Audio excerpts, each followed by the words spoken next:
感谢居港 Metropolis 新闻的各位观众们，仍然和本人Fiona Huang。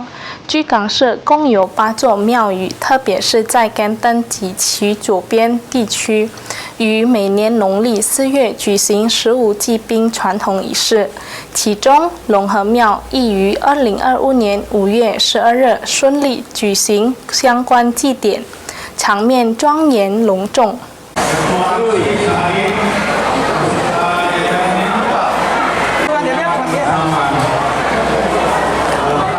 每年农历4月，位于居港甘登及其左边地区的8座庙宇都会轮流举行传统的15祭兵仪式。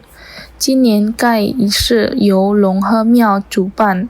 龙和庙主席阿尊表示，15祭兵是多个庙宇联合举行的年度传统祭典。尽管时间统一在农历4月，但每年的具体日期略有不同。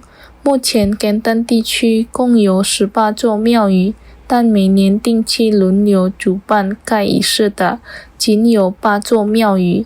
据阿尊介绍，祭典流程包括请神、敬天公、出灵、祝寿以及祭兵。正唱仪式最后以信众共享斋宴及文娱表演圆满落幕。